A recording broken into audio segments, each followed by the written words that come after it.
Let's bring these amazing cast members out right now. You know him from the adventures of Briscoe County Jr., Jack of all trades, and as Autolycus, King of Thieves, and Hercules: The Legendary Journeys, and Xena Warrior Princess. He played Sam Axe on the USA Network TV series Burn Notice. He has been in film favorites like Bubba Hotep, the Spider-Man trilogy, and obviously created with Sam Raimi and Robert Tappert, one of horror's most iconic characters, Ash Williams in Evil Dead 2, Army of Darkness. He teased us at the end after the credits in 2013's Evil Dead. He is El Jefe. He is Ashley Joanna Williams. Please give it up for Bruce Campbell. Get out of town. Hello, interwebs. How are we today? Very nice. Bruce, thanks for entering with a catchphrase. I feel like it's only right that you do so. Bam! with the finger guns too. Oh boy, watch out. We're just getting started. We've got 3 more cast members. You saw that. Bruce came out with catchphrases and finger guns. So you better show up. Let's bring this next cast member out. You know her from various TV show guest appearances, including Californication, Workaholics, Two Broke Girls, films like A Very Harold and Kumar 3-Day Christmas, and this most recent holidays, Friendsgiving. One of my favorite late night shows of all time was The Late Late Show with Craig Ferguson, and she was awesome as Beth, the CBS executive. She plays Kelly Maxwell in Evil Dead. Let's hear it for Dana DeLorenzo. Oh, yeah. Oh, wow. Oh, nice. Get Hello. that Howdy, shit. hello, boys. Oh, my God. Hi, guys. Hi, So hola. wrong. Bonjour, ciao, guten tag. Around the world. That's so cool. Hi. So cool. That was my So cool. catchphrase. Yeah, that is did somebody make that for you, Dana? Did you make that yourself? Yes, Seth made this for me because of my involvement with that little. Am I allowed to swear on here? I should have asked you that. I will tell you this. This is Ash versus Evil Dead. We know what we're getting ourselves into. So yes, blood, swearing. Okay, well, she could say it, and then anyway, that little felt you know what, and That little Seth, felt son of a bitch. That's who. There you go. Break the ice, Bruce.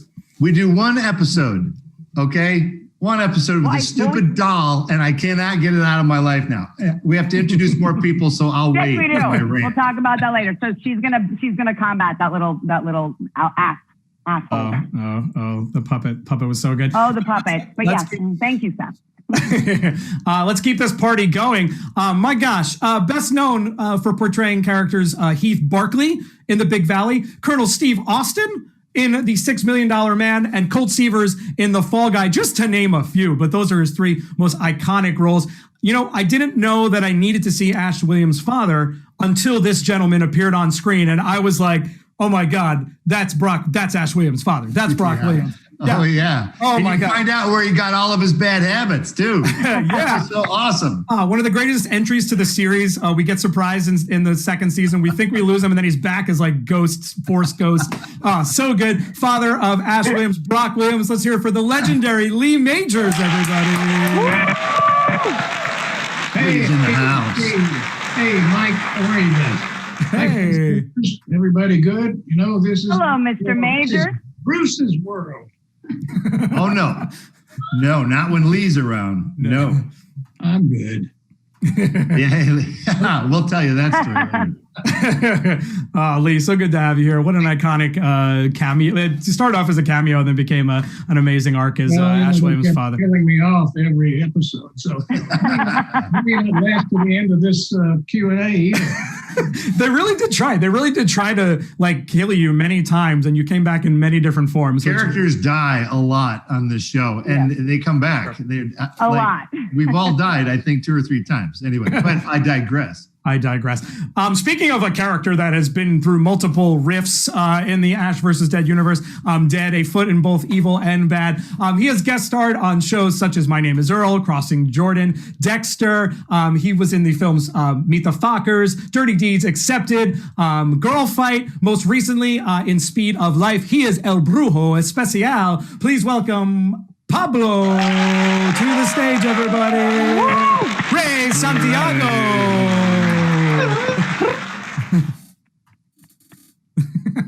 What's going on, dog? And then how many are there emojis for like mind blown for people who haven't seen Ray without his hair and his mustache? Because I imagine it's a bunch of emojis of like, that face. We're on a 15-second delay, Dana, but it's all coming through. So no, Ray is now entering right now. We're getting Pablo El Brujo Especial. But how do we feel about, Dana, you saw Ray for the first time in a long time just before in this call, and you were totally surprised by his lack of mustache and cool spiky hair.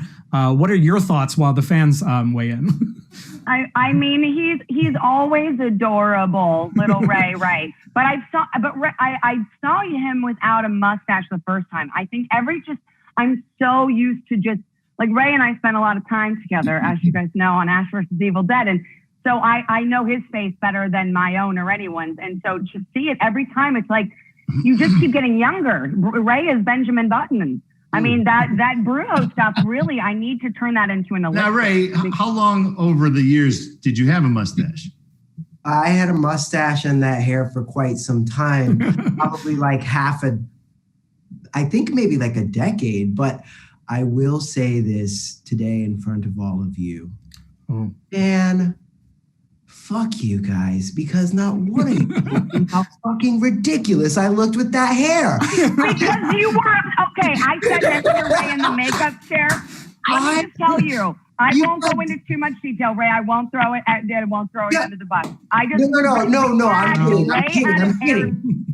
I look, I mean, Lee, to be fair, Lee, you did throw some shade at my hair one day when it was covering your face because I was sitting in front of you. But I will say, I did have a moment where I looked at a photo and I thought to myself, oh my God, like I look like Gumby. Like why did I have such a tall head? Oh my God, give yourself some credit, Ray. No, the word you're looking for, Ray, is iconic. That's the word you're looking for. Bruce, they just said that. They just said that in the chat. Next to us just said the hair was iconic. It's indelible. Right, yeah. It's indelible. it goes with the character. Yeah. You know? Yeah. And I didn't think, because I had nothing to compare it to. I think I've only seen that hair before now. And so when I saw it, I wasn't like, wow, what's with the bozo hair? I mean, none of us had that reaction. Bozo. And what I remember when we all went on the boat ride, like we had a weekend off, and Mr. Campbell took all of the stunt people, a lot of the crew and cast on a boat ride in New Zealand where we filmed. And Ray, it was really warm because it's opposite seasons, and Ray jumped in the water. And this was season 1, I think. And Ray came out of the water, and it was the first time anyone had seen, because when your hair is wet, Ray, it goes now. And we were like, where's Ray? He's drowned in the water. Bring Ray back. I remember Dana, it's funny you mentioned that. I remember noticing that, not in that scene, but in the final episode of season 3 when the rain comes down, because it's a little bit longer there. It's grown a little bit longer, and it like parted in the middle, Ray. It was beautiful. and what I still don't understand, Ray, and you have never answered this. I've asked you this.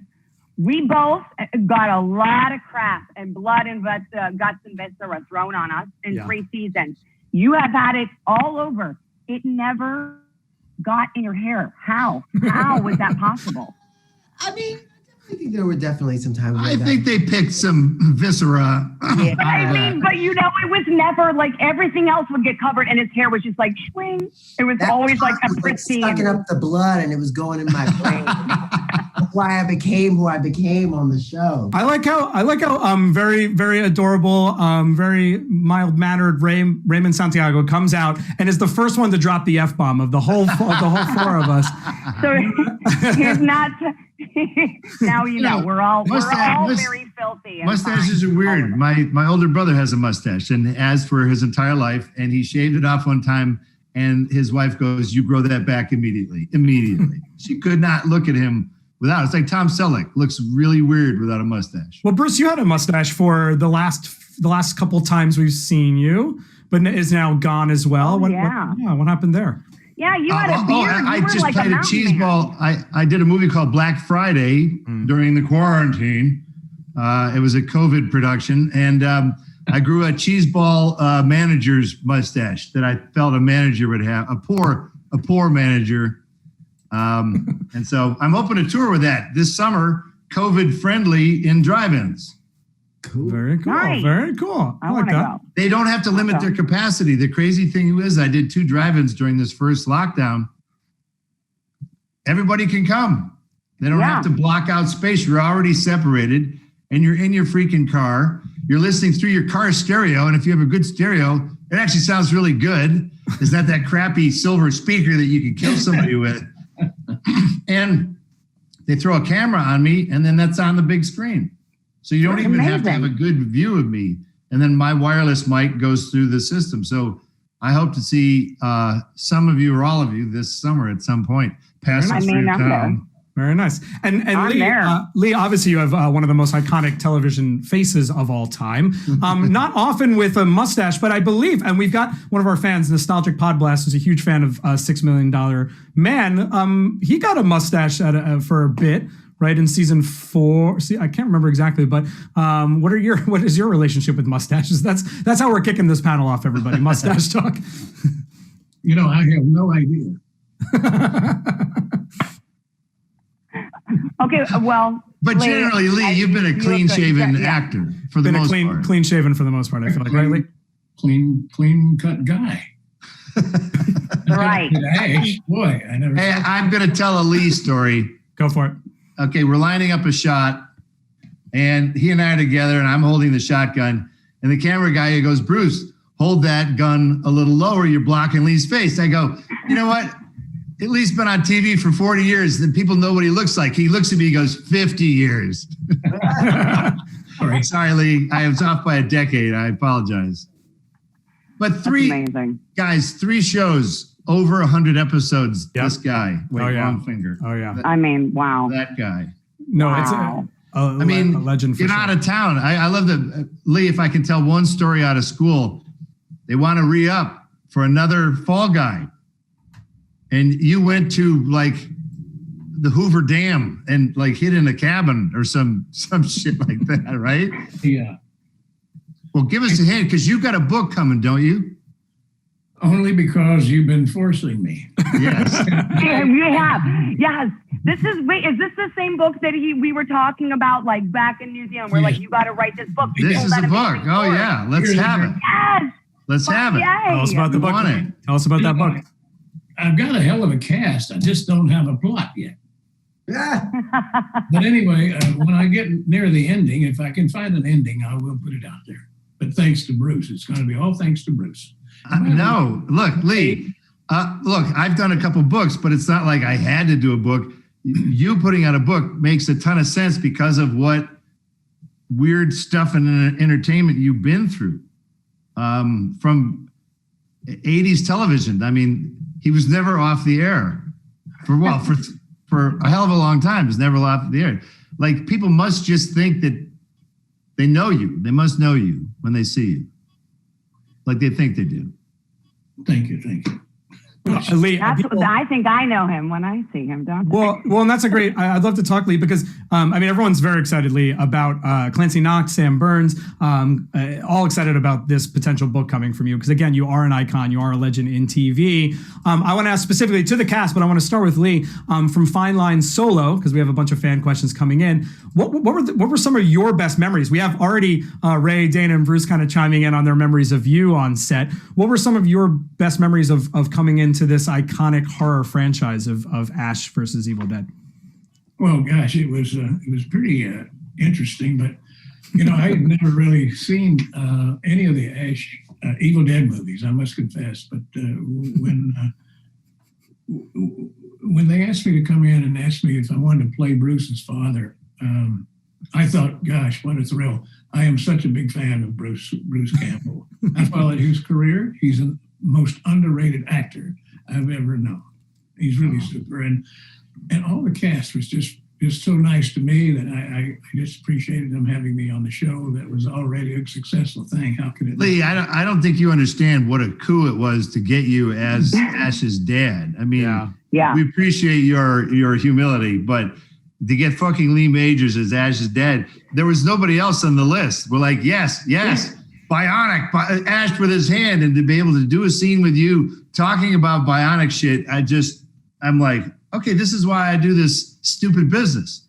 Because every so often we run into scenarios like this where you go, I'm never going to get this again. I'm never going to be able to duplicate this moment. And so, we were delighted that you got suckered into this, because I know you, Lee. This is not your stuff. I think what saved us for you was the show was funny. I mean, it's violent, it's vile, it's bloody, it is disgusting.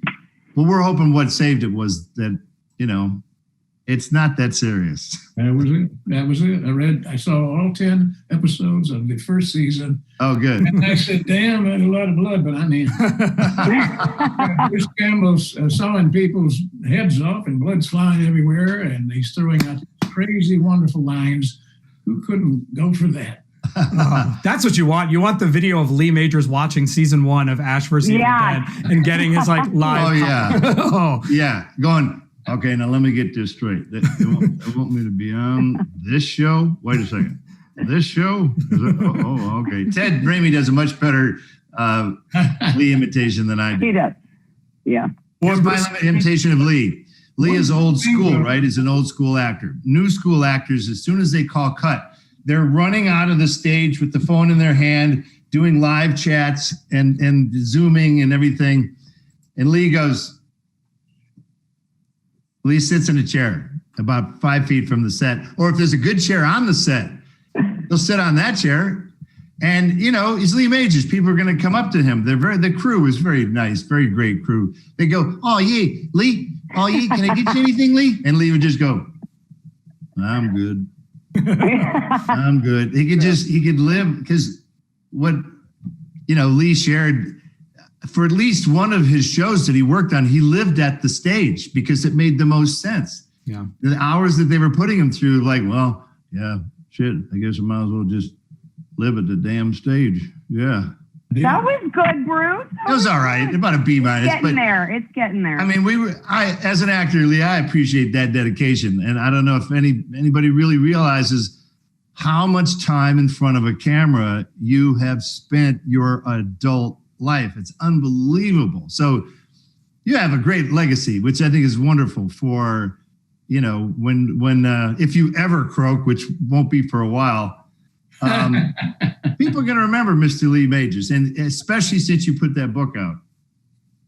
And the good news is, because he's worked on this show, even if and when he does croak, he's going to just come right back, because now you have experience. You know what I mean? It's like a rite of passage. You just come right back. Now, guys, I want to ask my fellow cast members. I was in the world of blood before they got dragged into it. I knew what to expect. I really did. And so I took a perverse pleasure of sort of witnessing the first blood, if I was on the stage at the same time, first time they got the blood in their face. I don't know what that was like for you, but the stages were usually kind of cold because we were always there in the off season. We were there in the winter usually. And so all you guys, I mean, what was your first blood zap on the show? Sam liked to administer, by the way. Yeah. He had a cup. Sometimes he would literally just take a cup.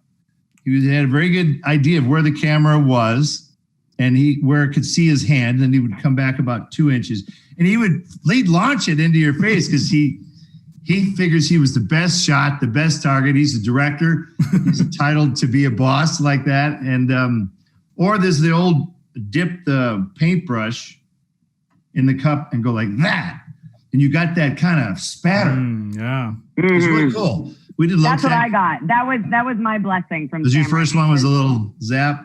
He had a big paintbrush, like the big square one. I think Ray and I were both very stoked, to like, you're all excited because you want to get it done and do it. And he was I have to say, he was very, very gentle with that. He didn't, because it was with the Deadite, with Mrs. Deadite, Mrs. Johnson in the trailer. But then I heard, because then the next episode, Sam wasn't there. And suddenly when you were sawing off my mother's head, we had, which was my first experience of the crane blood, right? So imagine like this big plastic, like gasoline container filled with blood. And it looks like and it's a crank, and it's just all it just does, and it just is like, So when that happened, like Ray and I just weren't prepared because here was Sam. He was like, all right, so are you ready? We're gonna go ahead and we're gonna do the blood now. And so we like dipped it in and we like splattered it at you. And for me, and it was like, that was it. And I was like, well, this isn't that. Okay, well, I kind of wanted more.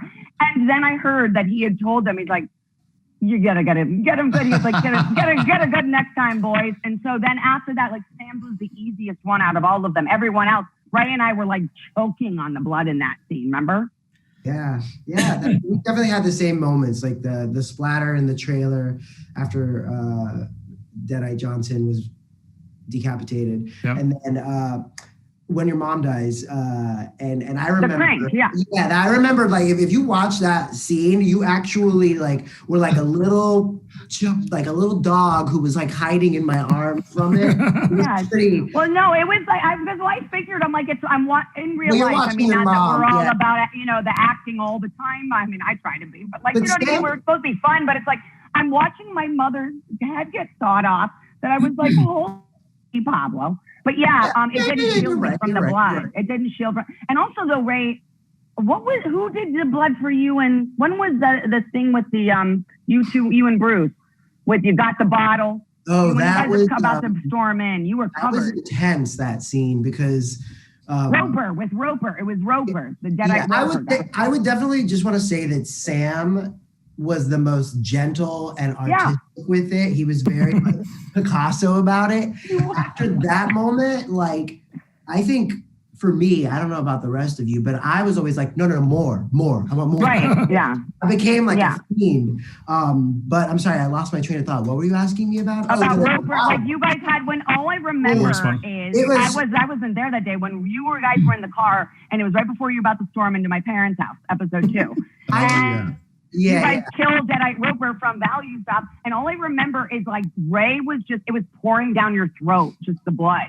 I actually like drink it or something. It like goes into my mouth on camera, but I just remember that was the first scene I shot with Bruce that was really bloody, and I was just trying to be like the best little actor, and I was screaming the whole time. Time. Like even on Bruce's coverage, and I looked over and like I could see that like the blood and being in a small space with like this Deadeye's ass basically like in our face and blood everywhere. It was just so much. But I learned that, you can just shut the fuck up. You don't have to yell during his coverage. Like it's his.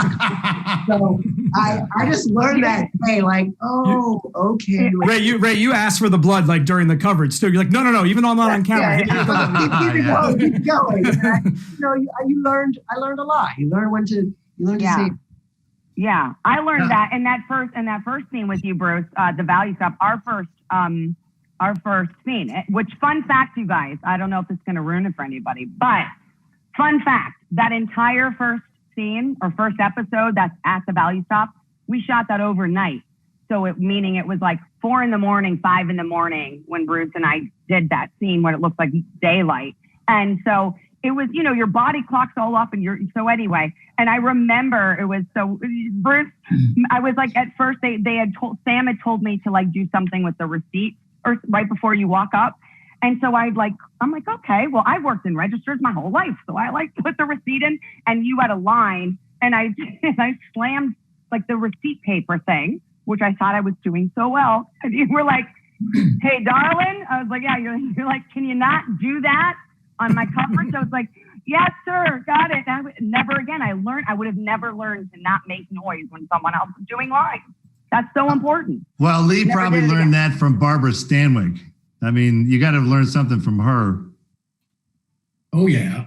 Let me give me a break here to say one thing about the blood. I did have one. My first scene in the blood was, I thought I was doing pretty good because I was in the bar and I picked up this beautiful blonde lady and ended up in the bathroom in the stall.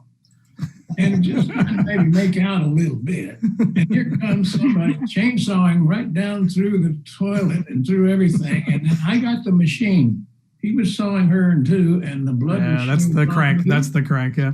I did not No, what had happened?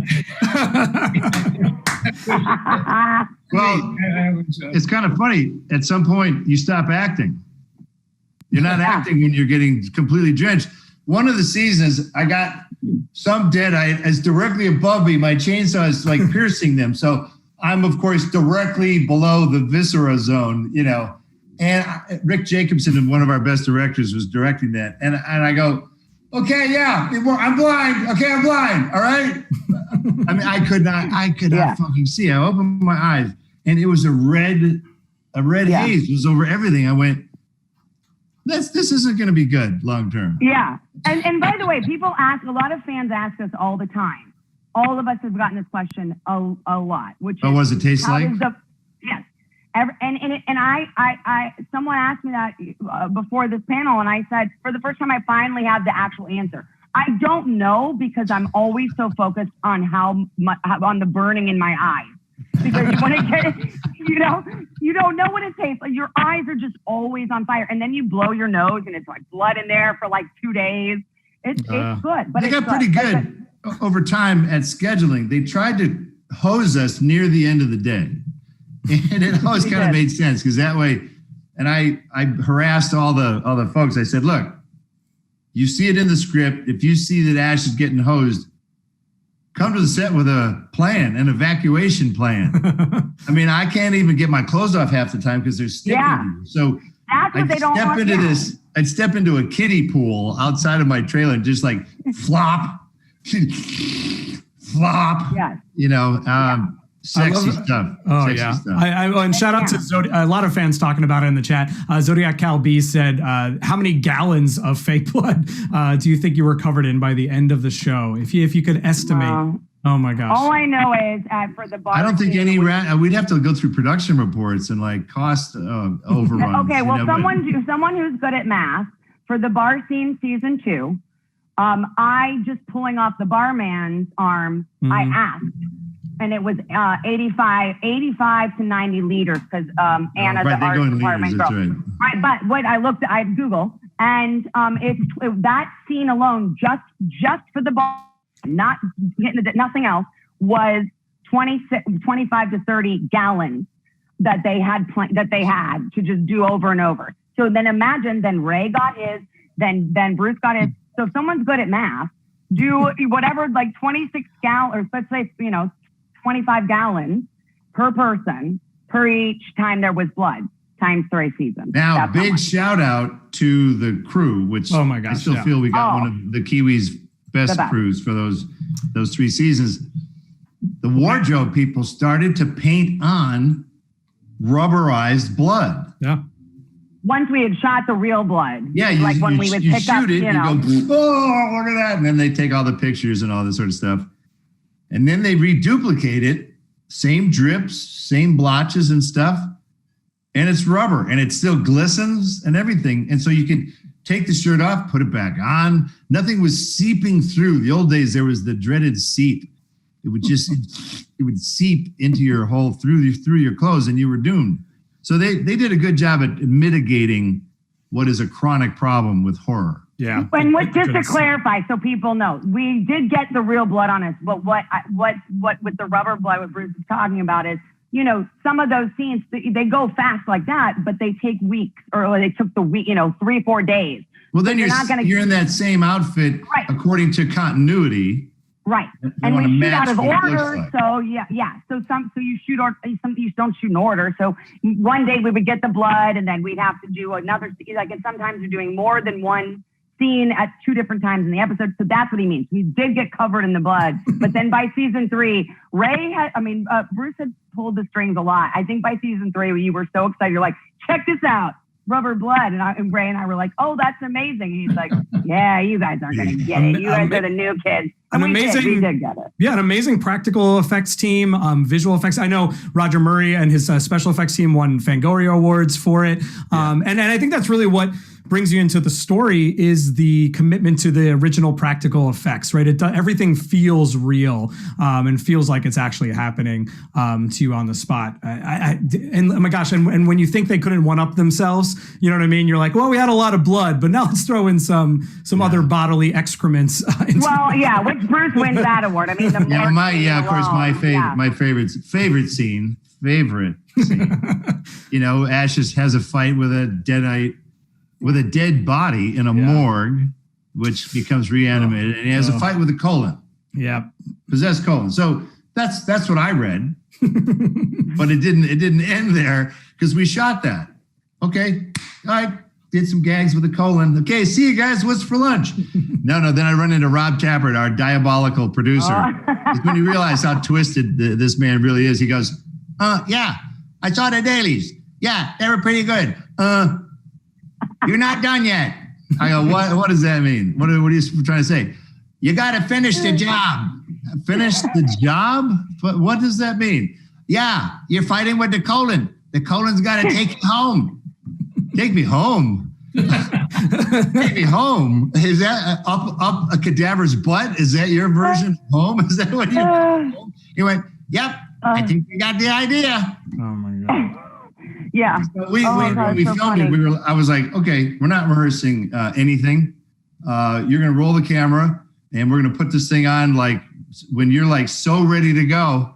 And as soon as this thing's on, I'm gonna do like 2 things. Then you're gonna get this thing off. I mean, because you know his dingleberries are right there. Yeah. Once you get there, that is what sold it. That's what sold it. Of course, he's got what I learned later was a Prince Albert, which was Rob Tappert penis dangling in my face, and I'm like, we gotta add that. Right, that's just how it comes out. Right, once he's in position, then there's the Prince Albert. I'm like, yeah. I remember reading that at the table read, and I believe the words were, Ash is now inside the cadaver who is sitting on him, and from the profile, it looks like Snuffleupagus. Right. Ash has a dick growing out of his forehead. Yeah. But meanwhile, legendary TV actor Lee Majors is still just flipping. I get thrown off of this show a lot. Let me tell me about my last blood thing. I got to the hotel. I thought I'd washed everything off. I stopped in the bar to get something to take up to the room after a long day, and the bartender kept looking at me funny. And picked it up and I kept looking at it. And I got to the room. My wife said, "Oh my God, I had blood all over my neck. It really looked pretty real." I think that scared the bartender. I don't know what the hell. And he was afraid to ask. I'll get that drink for you right away, sir. Yeah. Sure. What about the demon, Dana and Ray? I mean, you guys get a lot of the demon blood, which is like that viscous black stuff. I don't know, Ray, do you have, I mean, we're hearing a bunch of fun stories. Do you have a particular gory moment that sticks out to you as just like as an actor being like, oh, this was a lot? Probably, they eased me into it in season 1 with having to birth children out of my mouth. That's true. That was a pretty good one, Ray. That was so rough. Over the top. It was awesome. Spectacular. They handed me things and they said, "Could you just put this in your mouth and let it out slowly?" Oh. God, there's a good joke there, but I'm gonna. What was that? I mean, it was like obviously this sort of like sausagey look, like exo skin thing. It looked like an arm, kind of, but that was just the beginning. I just had when you guys were talking about blood and stuff, I had a flashback to just not having my hands because I had these prosthetic fingers and no face and just like another face on my face, and just passed out on my bed in my trailer, glued to the bed, and the knock at the door that it's ready, and just being like, I mean, as crazy as it sounds, it might have been difficult in the moment. Sure. But boy, I don't know if I'm the only one who's going to say this, but I actually really do miss it. It's like, I don't like Halloween though, because Halloween, I'm like, Halloween, whatever. I did that every day for 3 years. But I do miss playing with the gang very much. Yes, I was just saying that too, that it's like, I don't even recognize my own face without stuff anymore. Well, we had a lot of leeway. I give Stars a tremendous amount of credit. Yep. We could say anything, we could show anything, and we did. Yeah. And Stars had its own issues of being found. Like people would be so overjoyed. All right, a new Evil Dead series. Oh my God, are you crazy? What's it on? Stars. Where? And that's and God bless them. They had to launch their own thing. I think we helped them a little bit, but I think they were sort of expecting us to like put them on the map. Maybe we helped, but they were great partners. The creative leeway we had. I mean, it's the first show I've ever had where I could, if I had a problem with a draft of a script, it was sort of open threats to the writers. If you don't write the stuff that Ash needs to say, don't be surprised when you see the dailies, because it might change. And it was an open threat. I did this every season, and they did a pretty good job. I'm sure you guys had your own like writing issues or whatever. You could tell who wrote well for you or who didn't, but it's the first show that I've worked on where you don't have to make a phone call. I walk up to the script supervisor and I show her my iPad and I go, here's scene 32. Can you take the notes? Because here's what it is. And there's no phone call. Because normally, Lee, you've done this with television. You want to make a change. You're making a call. And half the time they're going to go, what do you want to do? So the ability to make changes, like we would have read-throughs sometimes at lunch, and a couple times I said, bring your pens because we're going to have a write-through. We're not going to have a read-through. We need a write-through. So we did what we had to do, and it's a great liberation. I'm not saying that actors know the best things to say, but we know our characters pretty well. I knew Ash pretty well at that point anyway. Yeah. And I think that shows for all of us when we watched it, how strong like Dana is, and we each are individually. And we brought that to the table, I think, on the show. Well, yeah, and Lauren, sorry to Dana cut you off. I just want to mention, Lauren Ponga mentioned this very specifically. I was wondering if while filming Ash vs. Evil Dead or the Evil Dead movies, were there a lot of scenes or lines that were improvised, or did you stick strictly to the script? Bruce, you answered it a little bit. Ray, you answered it, obviously. Dana, yeah, go ahead. I do want to give credit to the writers. I do want to, because I don't want to make, like, the majority of the stuff was there. And we were honestly, like, especially for people like Ray and I's character, I mean, I was terrified the entire time of season 1. I'm like, they're going to hate us. This is a franchise. I was a fan of this franchise. I'm like, it's about one man. Who the fuck wants to be around sidekicks with Ash fucking Williams? and I was terrified that this was going to go the wrong way. And I have to give credit to Sam and to Craig DiGregorio and Kim Welsh and some of the great writers who really knew what Bruce's character was and how Pablo and Kelly fit in to that world, so that it wasn't ever too serious. It wasn't ever too horror without all the things, right? I feel that you guys were all accepted. I mean, absolutely. And we thank you to the fans for that, because I could. They were pretty good to you guys. They weren't. Yeah, dicks they to were. You guys. Right, but in terms of the writing, like, once we all, especially, I mean, Bruce, you've done the character for your entire life. So you could like spit out a one-liner, like, even if you would always be like, Bruce would always be respectful and respect the writers and say what was in the script. And then because we had to move fast. So if we got another take or whatever, he would just spit out another line. And then there was one episode where Bruce, Ray, and I all started playing Topper and started improvising our lines, where it just, remember that was like at the cabin. It was like, up Schitt's Creek. Without a paddle, but we were whispering that whole time too. We turned away and we started whispering to each other, like the first time to Oklahoma.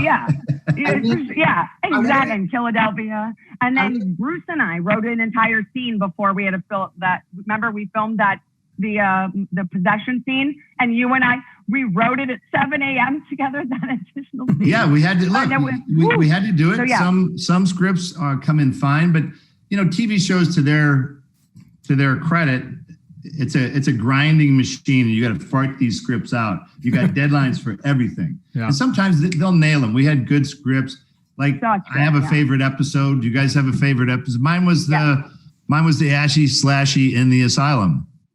I just felt they got the right director. We each played different parts within that. You know what I mean? I just thought that was really fun, and we got some directors that I thought were we got the layers. We got the layers that we wanted as fans, Bruce. You know what I mean? Like we had 3 great films, and then a lot of just conjecture. You know what I mean? Like there was comic books, there was ideas, but we got the backstory, that the 15 hours of like how does Ash interact with his daughter, his father, his friends, for Ash to get a father and a daughter, for me personally was huge, because by the time we left Ash in 1991, he was in Army of Darkness and was basically just a trash talking idiot.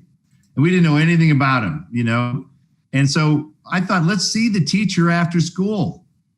You know, remember how weird it was seeing a teacher in the parking lot or like at the drugstore? You go, ooh, that's Mrs. Johnson. It was just too strange, like they weren't real people. But for Ash to have a daughter, it really struck me, because I mean, I have a daughter and not that far off of the age. So when I was doing scenes with, you know, Ariel, who was just delightful, I couldn't get through a couple of our dumb scenes. I'm like, shit. I'm like having these DNA flashbacks to being a father and helping to humanize Ash. And, you know, Lee being Ash's dad, Lee, what I loved, people realized where Ash got his bad behavior. Yeah.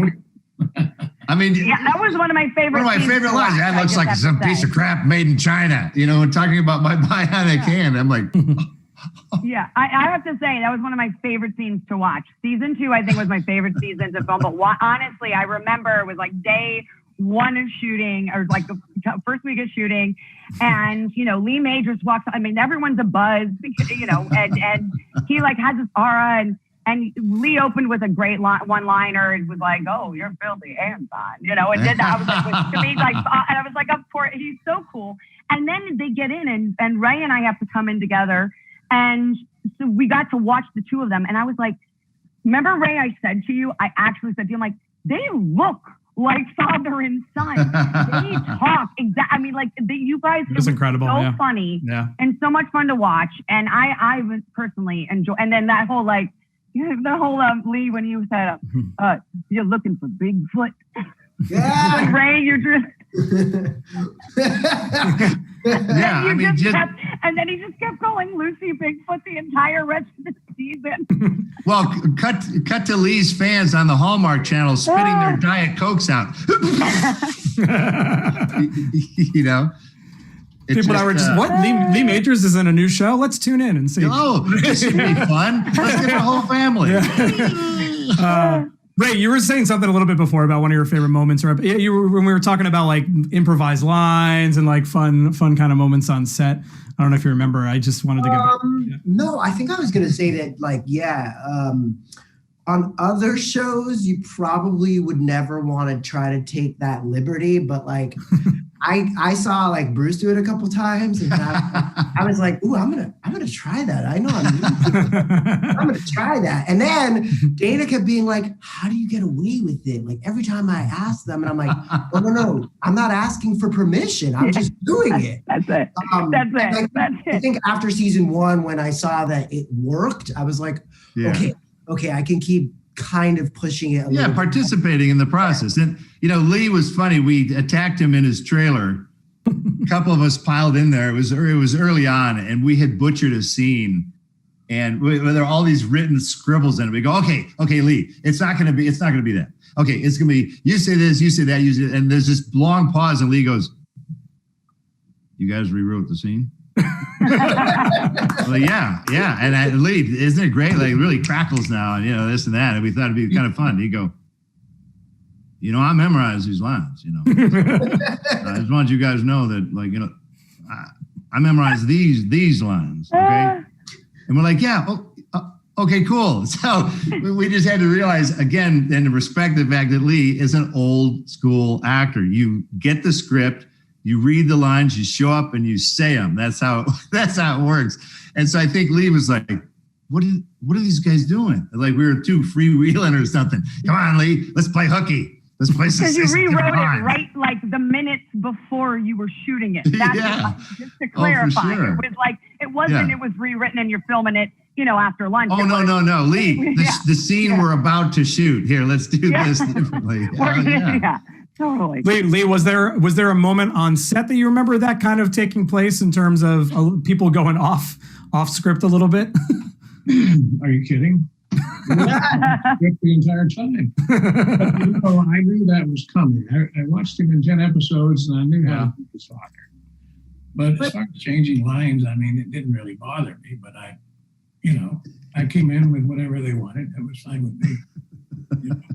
Because Lee's a pro. Lee's just and everything he said, like that. Yeah, he was the grounding for all of us in our shenanigans, especially like Lee when you were. That's one of my favorite episodes to film.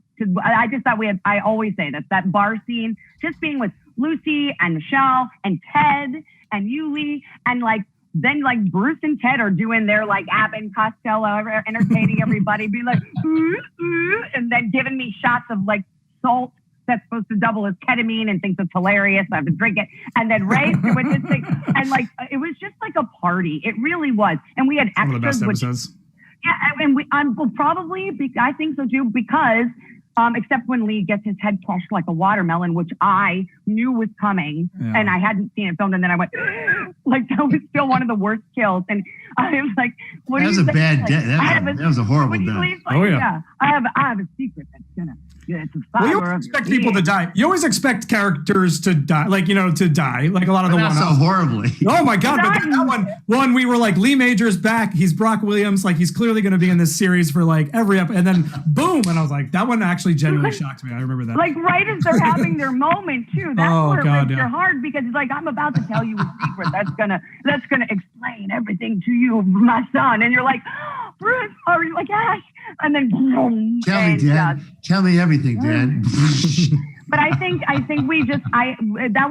just remembered it being fun. And then Ray was always good for just making observational humor in between takes, with the different extras, what they thought in New Zealand people in Michigan were at a dive bar. And it was right. Well, Ray, you and I had a ritual that correct. It was unspoken and we never planned it. Almost at one point during a shooting day, we would look at each other and just start laughing. We would just start laughing. And it was usually because something had just happened, or we were about to do something ridiculous. Oh, yeah, the absurdity of everything that was about to happen, and how they would just, say, okay, so I just need you to do this, this, and this, and this, and this. You're being attacked by seatbelts, and now you're being roped into the car. And I'm like, but yeah, there's no seatbelts attacking you. And I just And so, Ray, I just want you to know that actually helped me a lot. It was not what I'd call the funnest shoot I've ever worked on. It's just not even close. And those little moments, I tell you, they really helped. I'm like, yes, that's right. This is all fake. Mm-hmm. It's not that big of a deal. Yeah. We're all gonna be okay. We're gonna get through this. And Lee will learn his new lines. It'll all be okay. We are almost out of time. The fans are loving this right now, and I hate to cut us off. I mean, so many people are it's so great to see the Ghost Beaters back together again.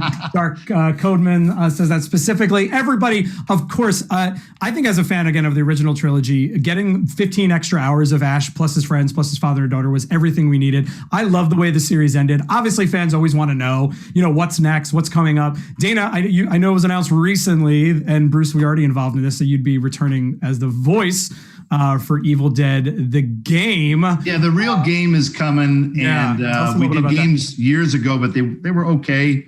This is going to be kind of part of the real deal. This is going to be a really fun, very high quality game. I'm going to do Ash, and we're roping in as many of the people as we can, to even some of the original cast members. I heard about this. And yes, right. How do you tell? Seaman, this is their name, at Seaman1 wants Ray Santiago back as Pablo in the game. I'm just saying right now. Okay. Yeah, Ray, what's going on with that, Ray? You're hearing it now here today that I am for sure coming back as the voice of Pablo for the video game. So, can I get a Ghost Beaters? Ghost spears. And we're also doing, I don't think it's secret, we're doing another Evil Dead movie. Yes, with Evil Dead Rise, right? Yes, with Lee Cronin, who is a nice Irish lad, and he's going to lead the charge. Most likely filmed in New Zealand, because they seem to have figured out how to keep infectious diseases out of their country. And so we're probably going to be there shooting at some point later this year. Oh, that's awesome, Bruce. Because I know it was up. We were talking about it for a while. You know what I mean? But it's great to hear. It's real along now, and now we really just have to figure out the logistics of filming and COVID shooting. I don't know how many of you guys worked during COVID, but 9/11 caused, the TSA is the new massive bureaucracy. Now there's kind of like there's a health czar at every studio. There's two schmoes on set going, put your mask back on, actors, please put your mask back on, please step away. So I don't know, we'll see where it goes, but I'm grateful we're back. People are working again, Yeah, that's awesome. They're working. And so Ash is no longer retired? What's that? I said Ash is retired? You're not retired? I'll let you take that one, right? You gotta do the game. You gotta do the game. Well, because otherwise, look, because here's what's gonna happen. I know if they go, oh, Campbell's not doing the game. Oh, really? Okay, we're gonna get a Campbell sound like. Yo, secrets. Let's go. They hire Lee. They're gonna hire Lee. Lee's gonna do his best impression. Lee Majors is Bruce Campbell as Yes. Lee, you've been waiting. You've been waiting to do your Bruce Campbell impression for all the time Tim and Ted have been doing impressions for you. He's got other things to do. Okay, he has a life. No, to get back at you and Ted all the time. And show him. He's pretty good. I've heard Lee's impression. It's pretty great. He's good. I wanted to say on behalf of the fans watching again from around the world, thank you all for coming back together for this reunion. I know this series is right now on Netflix, and go binge it like I just did. We're so excited for Evil Dead the game, Evil Dead Rises. So congratulations to everyone involved with those projects. And I just want to go around the room really quick here at the end. Remind the fans that you can purchase those one-on-one video chats with all of these cast members, which will be taking place next weekend at Wizard World Virtual, wizardworldvault.com. There was actually a lot of adorable fan questions that came through for each one of you. So I just kind of want to go around the room, ask the specific question, and just give you a chance to kind of shout out, what you have coming up, where people can find you. Let's start with you, Ray. This comes from content_podcast, said, loved you in the speed of life. So thank you so much for that. And just curious about any, but you just announced Evil Dead the game, but just any other upcoming projects that you have that we can find you in. So I'm on this new show called, it came out around quarantine. So last year, it's called Interrogation. It's on CBS All Access. I pop up for a couple of episodes on that show.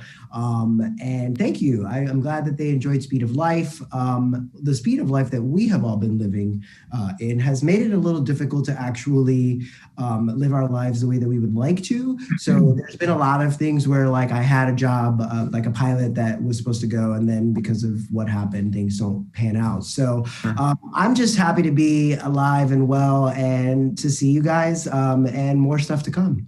Very awesome. Thank you, Ray. Oh, very right. Yeah. Lee, again, thank you so much for being here, for doing this show. As at Nostalgic Podblast, as a very specific Fall Guy, we've seen the resurgence of $6 Million Man and Fall Guy fandom, and he was just wondering, as a executive producer, if there's any news about. You talked about the book, so that's awesome. We can't wait. So many fans were excited about that. But any word of Fall Guy coming to home video in some sense, streaming or DVDs or anything like that? They were super curious as when we can see that more accessibly. Those I have no idea. But I have a couple of films lined up in London whenever they can get over their lockdown. Awesome. And other than that, I'm just waiting on the Ash vs. Evil Dead to ask me again. We want Force Ghost. Everybody wants Force Ghost Brock Williams. I mean, come on. What's pretty good? That's awesome. And congratulations on the book. Is there a title for the book that we should be looking out for? Lee. Still work in progress? Not yet. Okay, no worries, no pressure. But I know, again, just speaking on behalf of the hundreds and hundreds of fans that are in the chat, people are looking forward to it. So thanks for that. Dana, we have a fan that is a fan of yours before all this as a musician at @screening_space. Just said you have a terrific voice. Have you ever thought about auditioning? Oh, thank you. Have you ever thought about auditioning for a musical? So maybe answer that question and just let us know again sort of about what's upcoming for you. Thank you. That's very kind of you guys to say to that fan. No, I had done an Amy Winehouse tribute band, and I started off in musical theater. And then I don't know if it was all my talking or the level of talking, but I got nodules very, very young that I just had to have vocal surgery for last year. And so that sort of went out the window for musicals and my Amy Winehouse. Your Amy Winehouse is sick. So good. Yeah. So good. Thank you. Thank you. That's good. very Not kind. even bullshit. Oh, Bruce, that means a lot. Thank you. Ray and I really were pushing for a musical episode of Ash vs. Evil Dead because people were talking about it. Yeah. That's why he's laughing. That's Yeah. why he's laughing. And then you guys did get to sing in the credits. You and Lucy did get to sing after I forget what episode. But look it up. Anyway, Yeah. Lee can sing. We all should have done it. Let's have a special musical episode of Ash vs. Evil Dead. Who wants it? Show them in the comments. There should be an Evil Dead Christmas special. Why not? There is an Evil Dead the musical out there. There is an Evil Dead the musical. Right. No, I know. I've seen it, but I mean, of all of Ash vs. Evil Dead, the musical episode that is then gonna. Well, then Lee comes back, the ghost comes back, and does a whole big belting number. I'll only do it if I can do a little tap dance, just a little tap number. So good. But yeah, I'm doing actually the only thing I could work on recently is voiceover stuff. So not that that's a bad. I'm like super excited. I'm not allowed to say what they are yet. They haven't been announced, but couple. Cool. One's going to be on Netflix and another show that'll be really really fun. So I'll let you know more about that down the road. But yes, so I'll be lending my voice to a few things, which is exciting. But mostly the game I'm mostly excited about. Yeah. Oh, I mean, people are stoked. And Bruce, last but not least, obviously, Cool Side of My Pillow is what everybody's ranting and raving about. I know you talked about the audiobook for that. Specific question, so I want to hear a little bit about that. But the specific question from Next Tours is we know that your BFFs with Sam Raimi have always appeared in cameos. So people are curious. I know you can't give any spoilers about his Doctor Strange movie coming out, and if there is any inkling of a cameo there, or if you'd be interested in a cameo there. If I were to answer your question,